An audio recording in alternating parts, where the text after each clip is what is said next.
తెగులు తక్కువ దిగుబడి ఎక్కువ మిర్చిలో రారాజు వంగడం రంగా 279.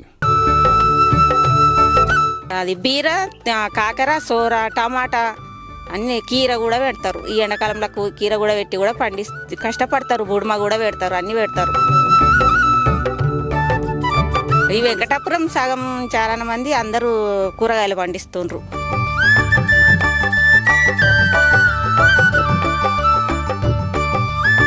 గవర్నమెంట్ నుంచి ఏం లేదు, సబ్సిడీ ఏది లేదు, ఏది ఇవ్వరు.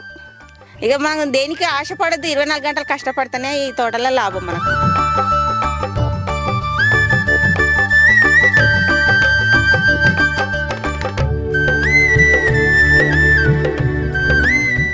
సాంప్రదాయ పంటలు వరి, మొక్కజొన్న, పత్తి ఎవరైనా పండిస్తారు. కానీ తీగజాతి పంటలు, కూరగాయలు పండించడం చాలా శ్రమతో కూడుకున్న పని.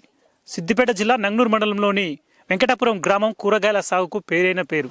ఇక్కడటువంటి గ్రామంలో మొదటగా తీగజాతి పంటలు పండించినటువంటి రైతుల నుంచి ఒకరు ఆదర్శంగా తీసుకొని గ్రామం అంతా కూడా 75% ప్రజల రైతులంతా కూడా కూరగాయలు పండిస్తున్నారు. ప్రస్తుతం మనం కూరగాయల సాగు చేస్తున్నటువంటి రైతు దగ్గర మనం వీరంతా కూడా కూరగాయలు తీగజాతి పంటలైనటువంటి బీర, కాకర, సోర పంటలను సాగు చేస్తున్నారు. గత 30 ఏళ్ళుగా కూడా ఇక్కడ వీరు తీగజాతి పంటలు పండిస్తున్నారు. ప్రస్తుతం మనం వీడియో జర్నలిస్ట్ శేఖర్ చూపిస్తున్నారు ఏ విధంగా కూరగాయలు సాగు చేసినటువంటి కూరగాయలను రైతులు ఏ విధంగా తెంపుతున్నారు మనకు స్పష్టంగా అర్థమవుతుంది. మన దగ్గర మహిళా రైతులను మాట్లాడదాం. అమ్మ చెప్పండి, మీరు ఈ ఊరిలో ఎప్పటి నుంచి చూస్తున్నారు ఈ తీగజాతి పంటలు పండించడం? మేము చూడబట్టి కూడా 7-8 సంవత్సరాలు అవుతుంది మా మ్యారేజ్ అయినాక తర్వాత రావడం ఇక్కడికి పనికి. మాకు కూడా రెగ్యులర్గా కూరగాయలు వెళ్ళవడం వలన రెగ్యులర్గా కూలీ దొరుకుతుంది. మాకు కూడా గ్రూపులు మహిళలు కట్టుకుంటాం. ఇందువలన మీ ఊరు మొత్తం అంతా కూరగాయలు పండిస్తారు కమ్మా. మీరు నంగనూరు మండలం అందరూ వరి, పత్తి మాకు అవే పండిస్తారు కదా, మీకు ఎట్లా అనిపిస్తుంటుంది?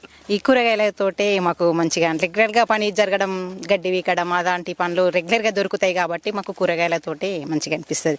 నాటు వలన అంటే నెల రోజుల తర్వాత అది వండి కూలీ ఎక్కువ ఉండదు కదా, అందుకోసమే మాకు కూడా కూరగాయలు వండిస్తేనే మంచిగా అనిపిస్తుంటుంది. రోజుకి ఎంత ఇస్తారు మా వీళ్ళు?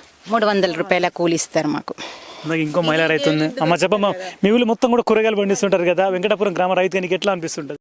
పని దొరుకుతుంది. ఆ పని వల్లనే చిన్న పిల్లలు ఉన్నారు, చిన్న పిల్లలను చూసుకున్నాడు, చిట్టీలు కట్టుకున్నాడు, గ్రూపులలో అన్నీ ఈ మాకు డైలీ 300 ఇస్తారు. ఇది ఉండేపటికే జర మాకు కష్టం అన్నది లేదు. సిద్దిపేట పోవాల్సిన అవసరం లేదు, మీకు వేరే పని వెతుకోవాల్సిన అవసరం లేకుండా మీ ఊర్లోనే మీకు చేతి నిండా పని దొరుకుతుంది. మాకు చేతి నిండా పని ఇక్కడ దొరుకుతుంది.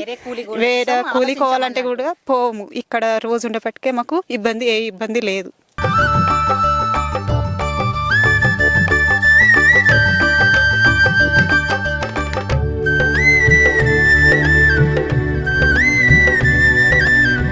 ఈ విధంగా కూరగాయలు సాగు చేయడంలో మొదటగా ఈ రైతులే పేరుగాంచిన వారు. ఇక్కడ నుంచి మిగతా రైతులంతా వీరిని ఆదర్శంగా తీసుకొని కూరగాయలు పండించారు. ప్రస్తుతం వీరు ఎందుకు కూరగాయలు పండించాల్సి వచ్చింది, తీగజాతి పంటను ఎందుకు ఎంచుకున్నారు అనేది తెలుసుకునే ప్రయత్నం చేద్దాం. ప్రస్తుతం మన దగ్గర మహిళా రైతు మంజుల మనతున్నారు. అమ్మ చెప్పండి, ఎందుకు మీరు కూరగాయలు తీగజాతి పండించాలనుకున్నారు? వరి వేస్తే ఆడికాడికే కాయకిల్లు పెట్టుబడి అన్నీ అవుతున్నాయి. ఇది కూడా సంవత్సరానికి ఒకసారి 1,00,000 రూపాయలు పెట్టి బలర పెండ అన్నీ వేసి మల్చింగ్ వేసి డ్రిప్ సిస్టంలో వాటర్ లేకపోతే అట్లా నాటుకి ఇబ్బంది అవుతుంది. ఈ ఒక బోర్ తోటి 4-5 ఎకరాలు కూడా పండించుకోవచ్చు. ఎరువు పోసి మల్చింగ్ వేసి డ్రిప్ సాయంతో పండిస్తున్నాము. ఇది కూడా అప్పుడు వాతావరణం అనుకూలంగా బట్టే కాస్తుంది కాయ. పెట్టుబడి కూడా బాగానే అవుతుంది, మందులు అది ఇది. ఇప్పుడు కూడా రోజు 24 గంటలు పని చేస్తేనే మాకు ఏమన్నా గిట్టుబాటు ధర పడుతుంది. అక్కడి మార్కెట్ తీసుకుపోయినా కానీ కూరగాయలు చాలా తీసుకుపోతే రేటు తగ్గిస్తుర్రు, ఓసారి రేటు ఉండదు. అట్లా కూడా కొంచెం అది ఇబ్బంది అవుతుంది, రేటు లేక కూడా. ఈసారి 1,00,000 రూపాయల పెట్టుబడి పెట్టినాము, ఆ 1,00,000 రూపాయలు కూడా వచ్చేటట్లేవు ఒక్కొక్కసారి. ఇక ఒక్కొక్కసారి వర్షాకాలంలో ఒక్కొక్కసారి వస్తుంది, పెట్టుబడి ఎక్కువ అవుతుంది. మీరు రెగ్యులర్గా ఏమేమి కూరగాయలు పండిస్తుంటారు? బీర, కాకర, సోర పండిస్తున్నాము.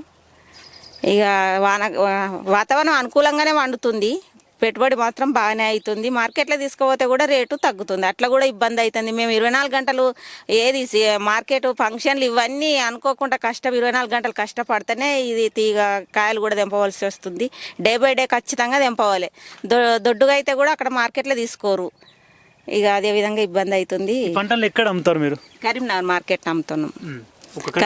కరీంనగర్ ఇక కొంచెం ఉంటే సిద్దిపేట తీసుకుపోతున్నాము. సిద్దిపేటలో కూడా చాలా తీసుకుపోతే కూడా అక్కడ రేటు ఉండదు. ఇక కర్మర్ తీసుకెళ్తున్నాం. హైదరాబాద్ కూడా వాళ్ళే వచ్చి కొనుక్కుంటారు కమ్మా. ఎప్పుడో కొంతమంది టమాటా తీసుకుంటుండ్రు. ఇవి మేమే మాకు ఆటో ఉన్నది కాబట్టి మేమే వేరే కిరాయిలు లేకుండా కిరాయిలు కూడా సేఫ్ అవుతాయని ఆటో కొనుక్కొని కూడా మేమే మార్కెట్కు పోయి అమ్ముకుంటున్నాం కాబట్టి మొదట మీరే పండించారా ఈ ప్రాంతంలో? మిమ్మల్ని చూసి మిగతా రైతులంతా కూడా పండించారా? ఉన్నారు ఇంకా 2-3 ఫ్రెండ్స్ కలిసి అప్పుడు 30 సంవత్సరాల కింద నుంచి పెడుతుండ్రు.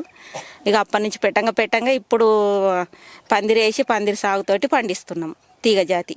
నెక్స్ట్ ఎక్కువ 6 నెలలకు ఒకసారి పంట మార్పు రెగ్యులర్గా ఒక బీర అయిపోయిన తర్వాత నెక్స్ట్ మళ్ళీ దీన్ని ఎట్లా చేస్తారమ్మా? మార్పిడి అంటే ఇక బీర కోయంగానే మళ్ళీ ఇక అదే మల్చింగ్లా సంవత్సరం దాకా ఎరువు వేస్తున్నాం కదా, 3 పంటలు పండుతాయని వేస్తున్నాం. కానీ 3వ పంట చేతికి అందుతలేదు.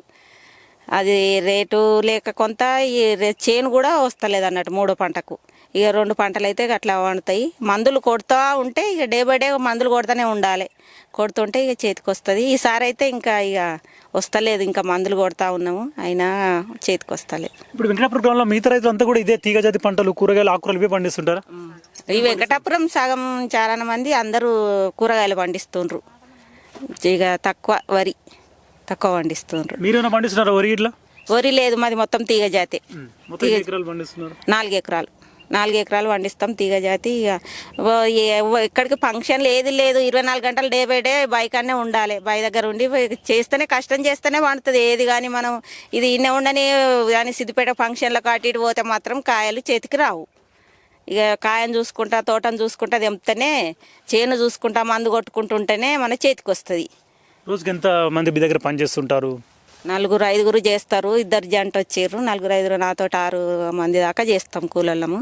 ఇక వాళ్ళు కూడా ఇక మా కాయలు ఉన్నాయి కాబట్టి కూడా వాళ్ళు కూడా ఊరికి ఓక కూడా కాయలు తెంపడానికి వస్తారు. టైంని బట్టి వాళ్ళు కూడా మమ్మల్ని అర్థం చేసుకొని వాళ్ళు కూలోళ్ళు వస్తారు. కానీ ఇక కూలోళ్ళకి కూడా రేట్ ఎక్కువ కావాలని కాబట్టి మాకు పెట్టుబడి ఎక్కువ కాబట్టి 300.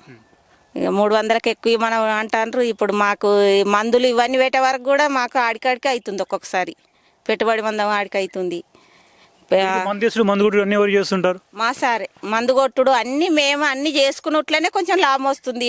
అది రైతుకు అది ఆటో మాకే ఉంది, ట్రాక్టర్ దున్నకాలు మేమే చేస్తున్నాం కాబట్టి రైతు మార్కెట్ కూడా మేమే సేల్ చేసుట్లా ఇట్లా కొంచెం ఇన్కమ్ వస్తుంది. కానీ ఇక కిరాయిలు పెడితే మాత్రం రైతుకి ఏం లాభం లేదు. ఇంత కష్టపడితేనే రైతుకు లాభం.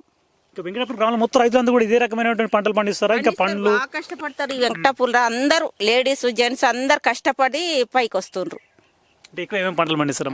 అది బీర, కాకర, సోర, టమాటా అన్ని కీర కూడా పెడతారు. ఈ ఎండాకాలంలో కీర కూడా పెట్టి కూడా కష్టపడతారు. బుడుమ కూడా పెడతారు, అన్ని పెడతారు. పండ్ల తోటలు ఏమేమి పెట్టిస్తారు? పండ్ల తోటలు అంటే ఇక మామిడి తోటలు ఉన్న వాళ్ళకు ఉన్నాయి, మామిడి తోటలు ఉన్నాయి, సపోటా చెట్లు ఉన్నాయి. ఇక తోటలు అవి పెట్టుకుంటారు, అవి పెట్టుకున్నారు. మీరు ఇంత కూరగాయలు పండిస్తారు, గవర్నమెంట్ నుంచి ఎట్లా ఉంది సపోర్టు? గవర్నమెంట్ నుంచి ఏం లేదు, సబ్సిడీ ఏది లేదు, ఏది ఇవ్వరు. ఇక మనం దేనికి ఆశపడద్దు, 24 గంటలు కష్టపడితేనే ఈ తోటలో లాభం మనకు. ఇప్పుడు సిద్దిపేట నుంచి మీరు ఇంత పెద్ద మొత్తంలో కూరగాయలు పండిస్తున్నారు కదా, సిద్దిపేట నుంచి వచ్చి వాళ్ళే కొనుక్కోపోవడం కానీ, హైదరాబాద్ నుంచి కానీ సిద్దిపేట నుంచి కొనుక్కపోతారు. కానీ ఇక మేము గిట్టుబాటు ధర ఉంటేనే ఇస్తాం. గిట్టుబాటు ధర లేని మేము ఎందుకు ఇస్తాము? వాళ్ళ కిరాయిలు అవన్నీ చూసుకొని వాళ్ళు లాభం చూసుకొని కొంటారు. మాకు లాభం లేని మేము ఎట్లా ఇస్తాము? ఇక మాకు కొందరు ఇచ్చేటోళ్ళు ఇస్తారు. మాకు ఆటో ఉంది, అన్నీ ఉన్నాయి, మాకు సప్లై చేస్తానికి ఉన్నాం కదా కాబట్టి ఇస్తున్నాం అన్నట్టు. ఇప్పుడు సీడ్ కూడా ఎప్పుడు మారుస్తుంటారా? ఒకటి రకమైన సీడ్ పెడుతుంటారా?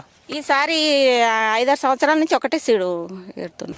చూసుకోవచ్చు, రైతులంతా కూడా హర్షం వ్యక్తం చేస్తున్నారు. ఊరంతా కూడా కూరగాయలు పండిస్తుండడంతో అందరికీ చేతి నిండా పని దొరుకుతుంది. సిద్దిపేటకు కానీ ఇతర నగరాలకు వెళ్ళాల్సినటువంటి అవసరం లేకుండా సొంత ఊళ్ళో వారు రోజుకు 300 రూపాయల పైగా ఆదాయాన్ని సంపాదిస్తున్నారు.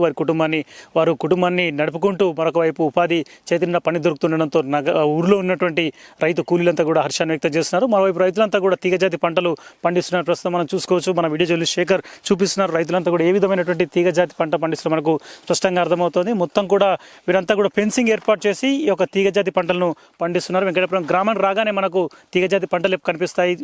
బీర, కాకర, సోర పంటతో పాటుగా మిగతా టమాటా, మిర్చి పంటలు కూడా ఈ యొక్క ఊరు పుట్టినని చెప్పుకోవచ్చు. పేరు మూసినటువంటి ఈ గ్రామంలో ఉపాధి కలుగుతుంది. మరొకవైపు తీరొక్క కూరగాయలు ఇక్కడ పండుతుంటారు. రైతులంతా కూడా వివిధమైనటువంటి కూరగాయలు ఇక్కడ సాగు చేస్తుంటారు. ఈ సాగు చేసినటువంటి కూరగాయలను నగరవ్యాప్తంగా ఉన్నటువంటి సిద్దిపేట రైతు బజార్కు సప్లై చేస్తుంటారు. మరొక వైపు హైదరాబాద్తో పాటుగా కరీంనగర్, వరంగల్ జిల్లాలో కూడా ఇక్కడ నుండి నేరుగా సప్లై చేస్తుంటారు. కొంతమంది పెద్ద పెద్ద కూరగాయలకు సంబంధించినటువంటి వ్యాపారులు వచ్చి వీరి నుంచి రైతుల నుంచి నేరుగా కొనుగోలు చేస్తుంటారు. దీంతో రైతులకు చేతి నిండా ఆదాయం లభిస్తుంది. మరోవైపు గ్రామంలోని రైతు కూలీలందరూ కూడా చేతి నిండా పని దొరుకుతుండడంతో ఈ యొక్క గ్రామం అంతా కూడా వెంకటాపురం అటువంటి గ్రామం నంగనూరు మండలంలోనే కూరగాయలకు పుట్టిల్లని చెప్పవచ్చు. వీడియో జర్నలిస్ట్ శేఖర్తో కలిసి హరికిషన్, సుమన్ టీవీ, సిద్దిపేట.